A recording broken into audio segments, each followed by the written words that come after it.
Hello, everyone, and welcome to another episode of Selling Greenville, your favorite real estate podcast here in Greenville, South Carolina.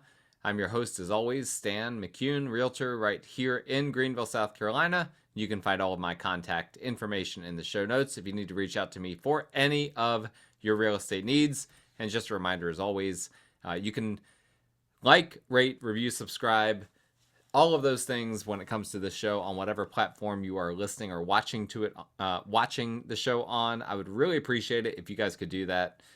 Leave me a little comment on YouTube if you want.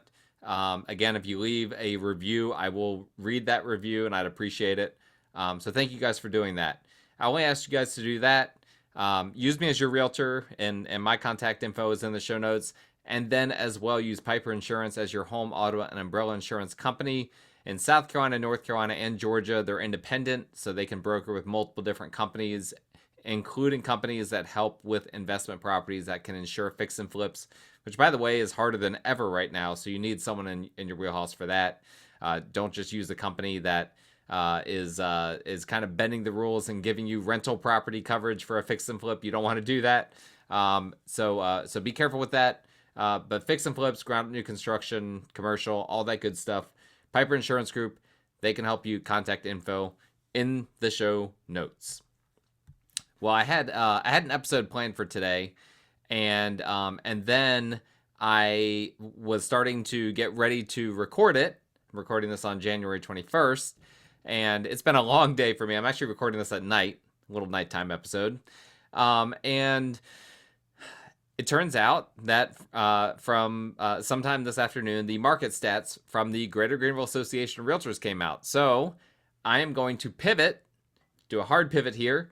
And instead of the episode I was going to do, we're going to table that one for a future time. We're going to talk about the market stats that the GJR just released. Before we get into that real quick, I have been getting some questions about Trump, and obviously he just came into the White House yesterday, and what does this mean for real estate? We've talked about this a little bit, so I don't want to get too in the weeds on this, but I will show you guys a little something here. For those of you that are watching on YouTube, and this is a great episode to watch on YouTube if you are able to. I am going to hold on. I'm showing you my desktop. I don't want to do that. I just want to show you a very specific screen, and that is the 10-year yield, which is something we talk about a good bit on the show. But I just want to point out a few patterns here, okay? And if you're not familiar with reading this chart, it's really simple, okay? I've got it set to the past 5 days, and what you can see is that 5 days ago, the 10-year yield was sitting at right in the high 4.7s, 4.77, roughly for the better part of January the 15th. Then it started to come down to the 4.6s, the end of the 15th into the 16th. Then it end of the 16th into the 17th, it started to go into the low 4.6s. And then once we get to the 20th, you'll notice all of a sudden this sudden drop happens, right? When Trump is inaugurated.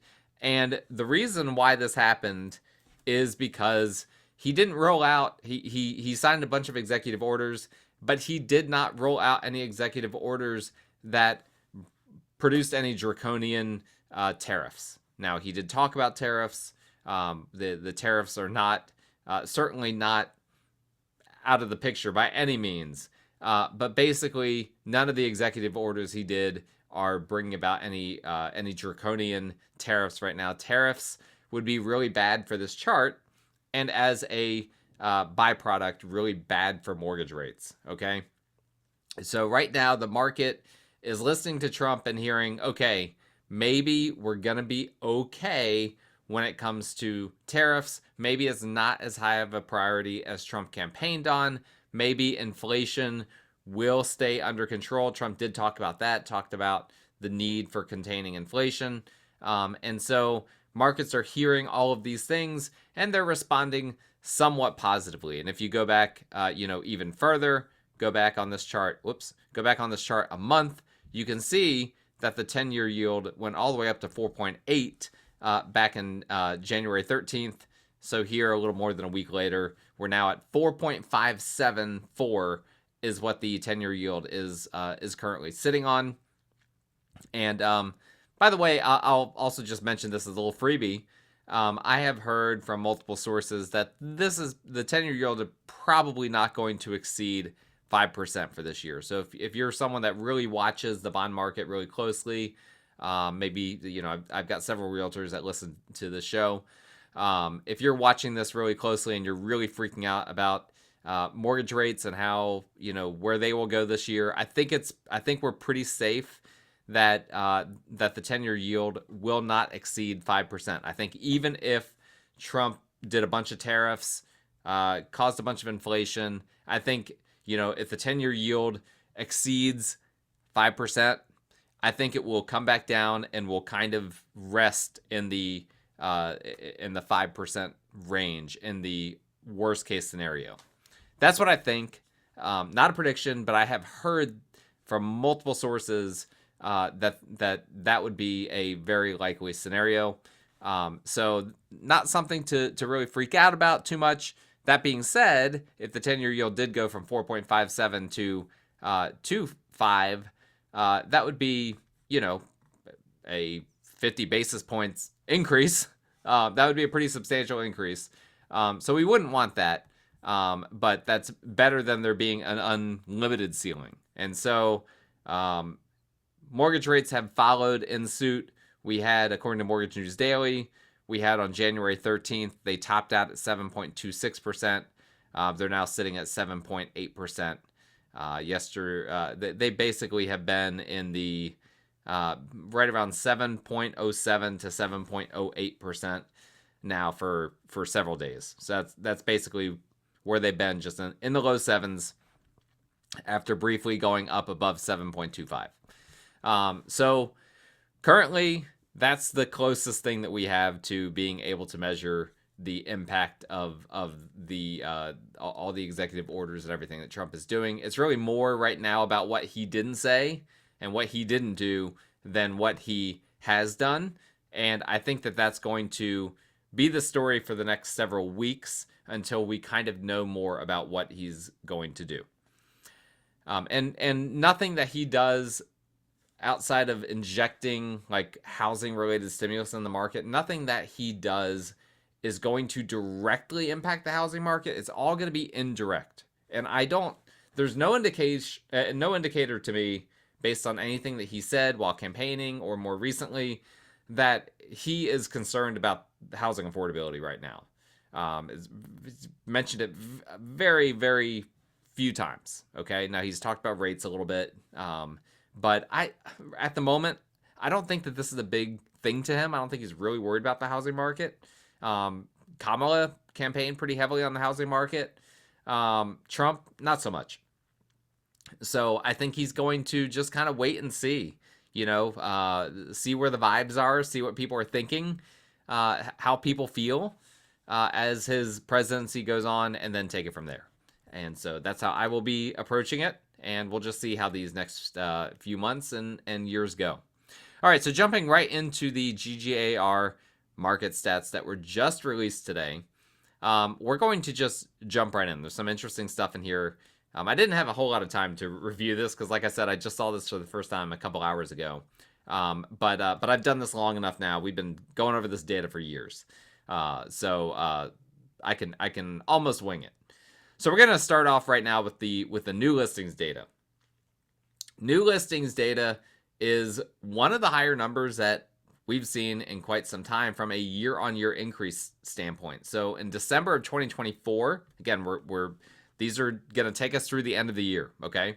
So through December of 2024, because obviously we don't have January yet, December of 2023, man, I'm already messed up on the dates. Through December of 2023, there were, in that month, 1,063 new listings. That jumped up in December 24 to 1,299. That's a 22.2% increase in new listings. That's after two months in the negatives, right? October was minus 0.4%. November was minus 1.3%. What's going on here? Well, I think we're still seeing the Hurricane Helene effect, right? We're still seeing the effect of, what happened in September, towards the end of September. It didn't affect the new listings in September as much, but it certainly did affect new listings in October, November, created a backlog, and then as a result, we have a big December of new listings. Now, that being said, I will say this, that we've also seen inventory has come down a bit. We'll talk about this in a second when we get to the inventory section. But new listings have been pretty slow the past few weeks. I would expect them to start picking up pretty soon. And so it'll be interesting once we get the January data in to see exactly where January ends up. Pending sales, this information is always revised in a big way for the most recent month. So we're going to ignore December. We're just going to jump back to November. The numbers, the most recent numbers, are always low, okay? Normally by about 400 units. So November, we had a 3.5% year-on-year increase in pending sales. So this is continuing the trend that we've seen all year. Every single month in 2024 saw an increase in pending sales year over year for that month from 2023. Why did that happen? A variety of reasons for that. One is that a lot of these pending sales in 2022, 2023 were not logged in MLS because they were builder sales, right? So remember, builders, they will sometimes use MLS. Oftentimes they won't if they're a big production builder. Oftentimes they just kind of keep that all to themselves. They use the MLS kind of as a safety valve. If they're just not bringing in business organically through their own websites, through their own open houses, through their model home meetings and all of that, what they will do at that point is then they'll put something on MLS. But even then, I've seen instances where homes listed by builders in MLS, once they go under contract, they just cancel the listing, and don't even reflect it as pending. So there's a lot of funky things going on. Well, the new construction market did not do nearly as well in 24 as it did in 23. In 24, a lot more people that were buying resale homes as opposed to new construction. And so the end result is we're seeing a lot more of this data reflected in multiple listing service that wasn't reflected in previous years. I think that that's a big factor as to why every single month was an increase year over year in pending sales versus 2023. November, no different. 1,131 pending sales versus 1093. I think December, which is currently listed as 630, will probably get revised up to around 1,000 pending sales, and the end result of that will be an increase as well over the 901 that we had December in 2023. So we're going to have a solid year of a lot of pending sales in comparison to the previous year. But closed sales haven't been quite as balmy. Now, and we've talked about this before, a lot of fall-throughs, a lot of contract fall-throughs this year. And that's why you could have tremendous pending sales, but not as good at closed sales. That being said, the final quarter of the year did end up being substantially stronger than the final quarter of last year. And again, we can thank Hurricane Helene for some of that, because what happened? In September, we had minus 1.6% year over year pending sales. Okay, we had 1,308 pending sales. Sorry, closed sales. We're at closed sales. We're past pendings. 1,308 closed sales in September of 2024 as opposed to 1,329. So just 21 units fewer. But that was a decrease. One of 3 year-on-year decreases that we had in closed sales. But guess what? I think that was Hurricane Helene having an impact again, right? Helene basically wiped out many closings at the end of the month. And there's usually a lot of closings at the end of a month. And so what ended up happening here was then we saw a bolster in the previous months. October was a year-on-year increase in closed sales, 5.5%. November increased 11.2%. And then December, a whopping 17.3%. This is the Second largest increase year on year in closed sales that we had for the entire year. And for that to happen in December is really, really unusual. So I just want to point out two things here, okay? One is it's not uncommon for there to be a bump from November to December, the little month on month bump. And that's exactly what we saw happen. In fact, December ended up being the most closings for a month since August, which is rare. But if you look historically on the chart, okay, the vertical lines are January's, okay?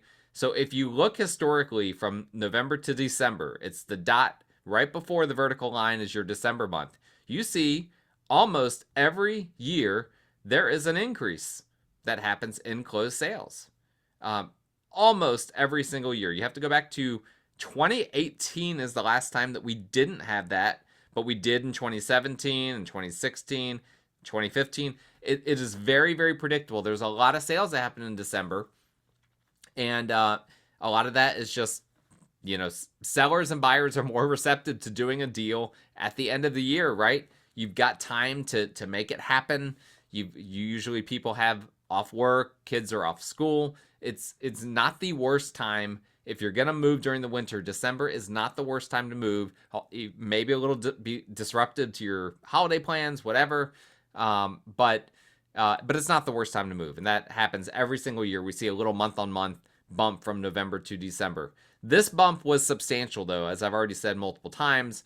And so I think we saw two things. I think we saw that seasonal bump that happens at the end of a year combined with the backlog of closings caused by Helene. Both homes that went under contract that got damaged during Helene that then caused this whole ripple effect of insurance claims and all of that, combined with all of the homes that would have listed in October and maybe even November that didn't list until a month or two later as a result of storm damage or as a result of people needing to kind of get back into the groove after the storm.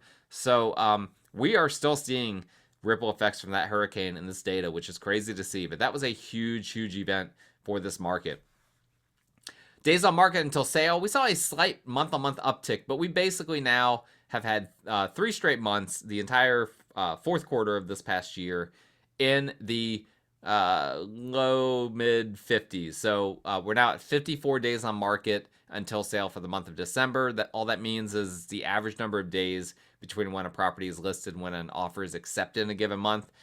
Doesn't necessarily mean that that's the final offer, right? Because it could be that the offer is accepted, it goes under contract, and then that falls through, and then it goes back on the market. But we look at these numbers in aggregate rather than getting bogged down in the details. And we're at 54 days until sale. Modest increase. That was a 5.9% year-on-year increase from December of 23, as opposed to the past several months prior to December had been massive increases. Now we're starting to close the gap a little bit with 2023. We're starting to see the market kind of look a little bit. Some of the data is starting to look a little bit more, what we were seeing back last year. Now it's starting to kind of look like that again here with regard to these numbers.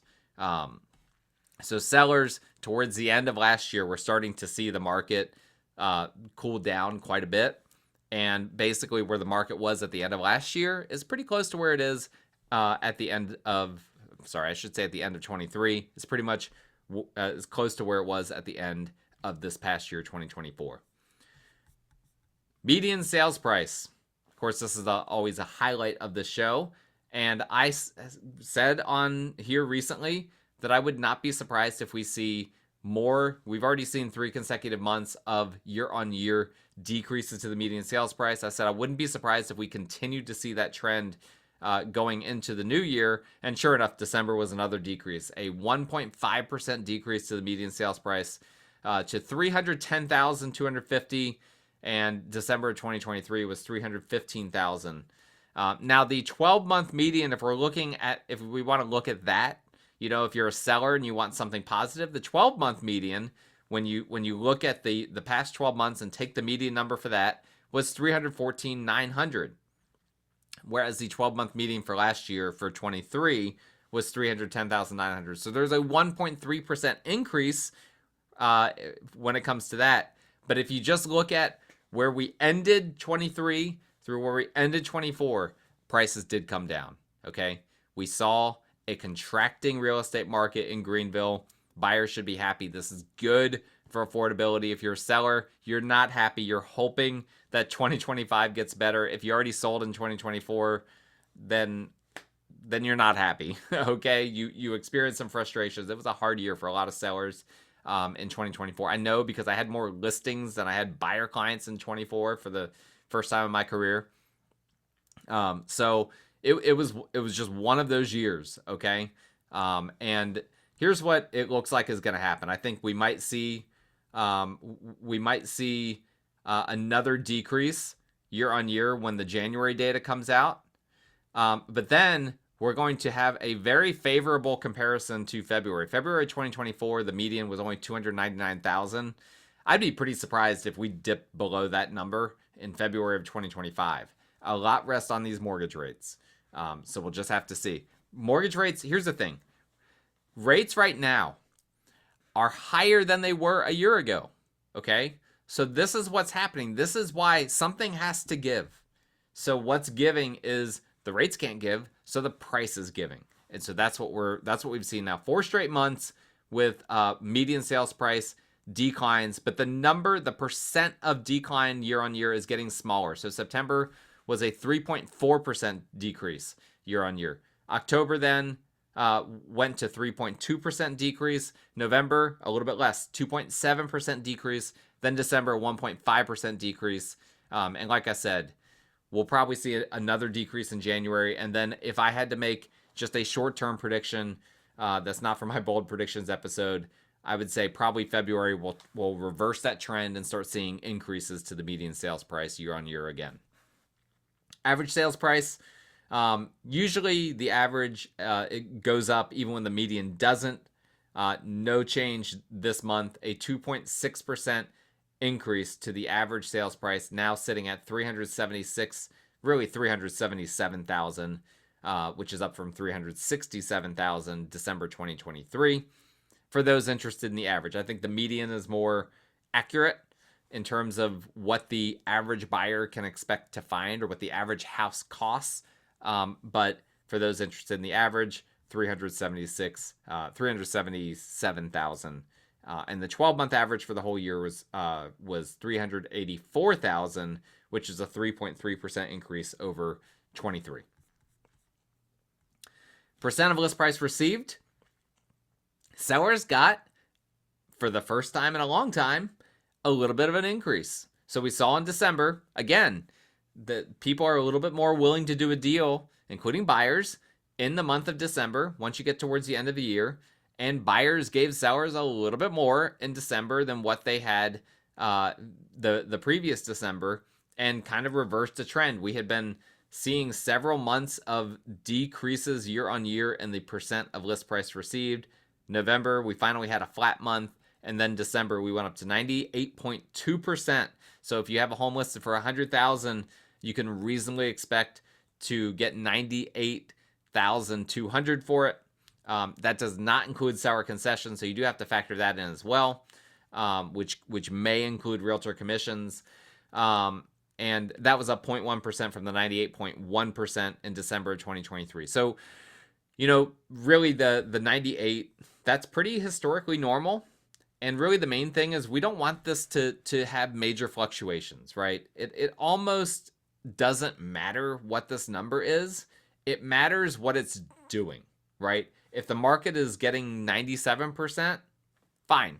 Sellers can live with it. Buyers can live with it. Everyone can live with that. If it's 99%, everyone can live with that. Even if it's 100%, like it was during COVID, people can live with that. It's just when it's going way up at a rapid pace or way down at a rapid pace that messes people up, because then you've got sellers that that they're expecting, well, if I list it for 300, I'm going to get 290 for it. And in reality, because things are contracting, they're actually only going to get 280 for it.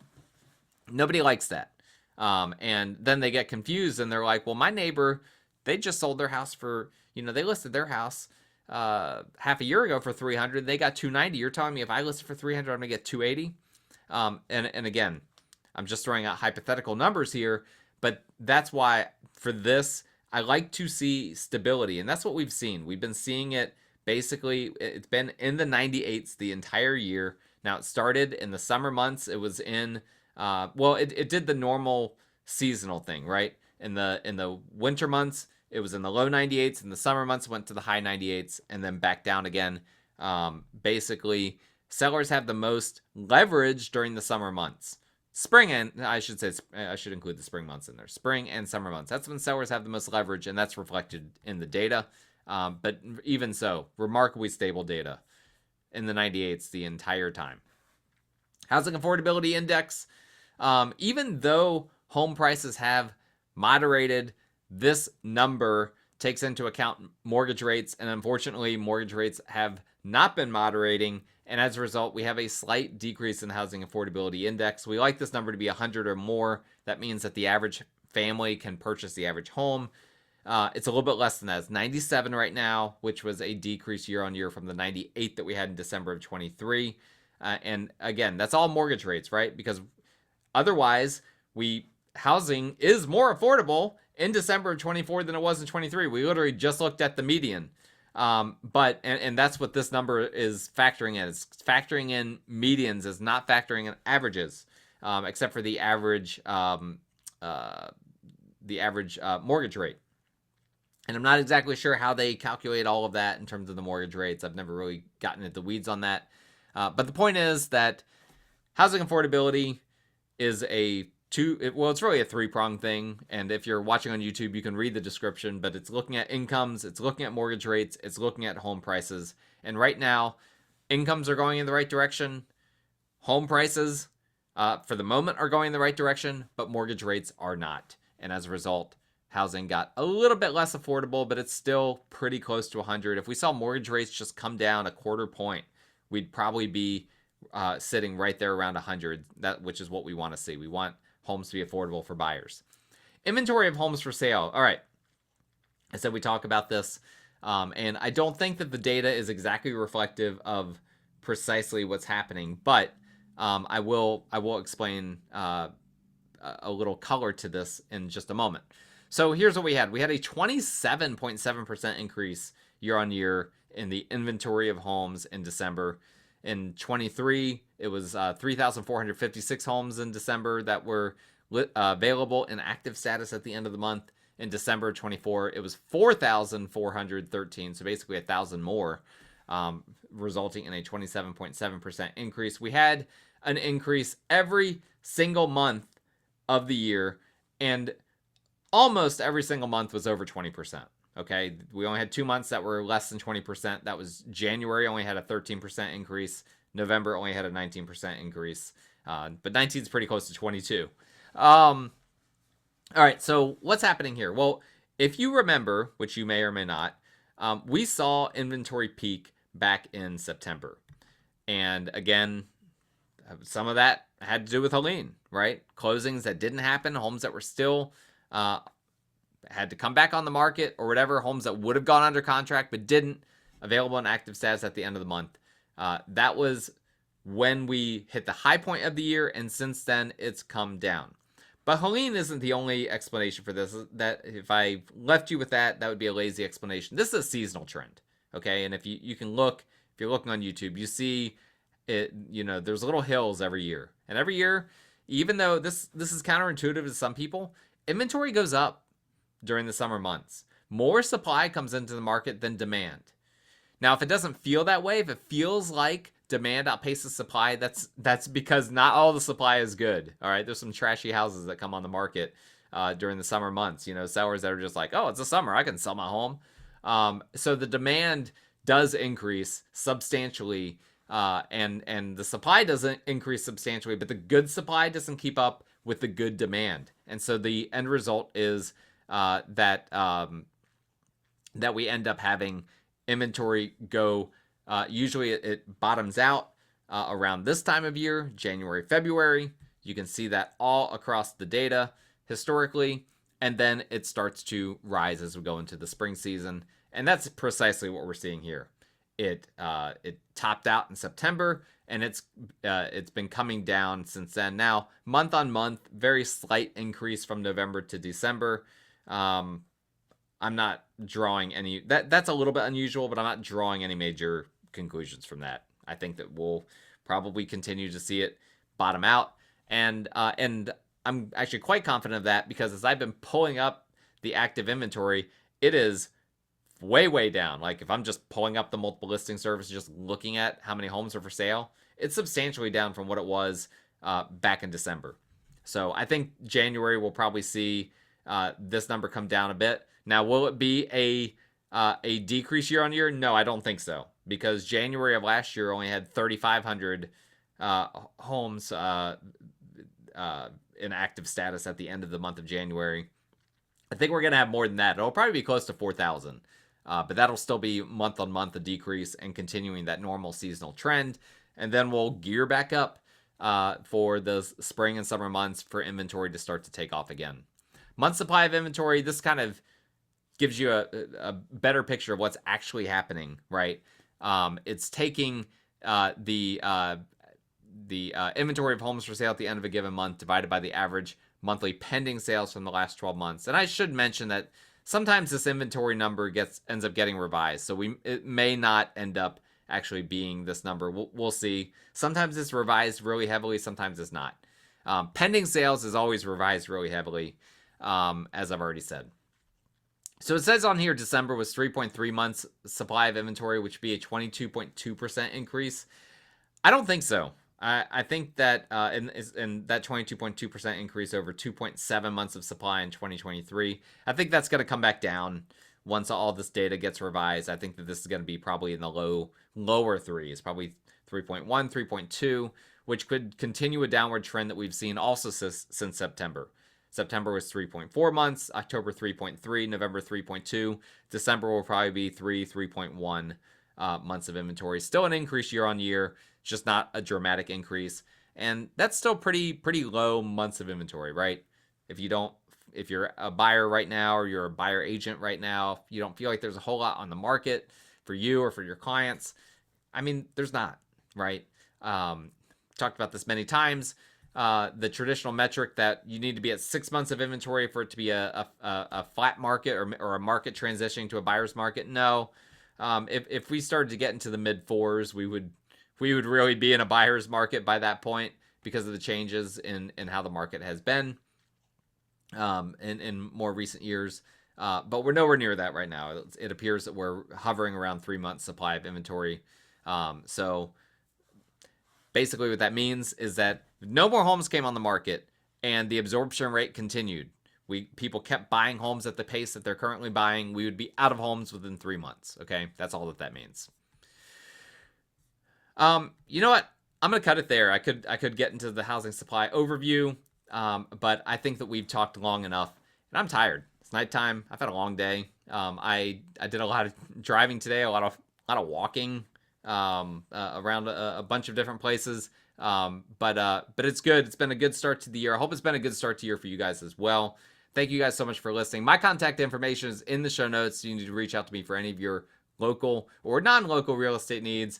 And just a reminder, Piper Insurance Group, you need to reach out to them for a free quote today. They are also in the show notes. Thank you guys for listening. Like it, rate it, review it, subscribe to it if you like this show. We will talk again next time.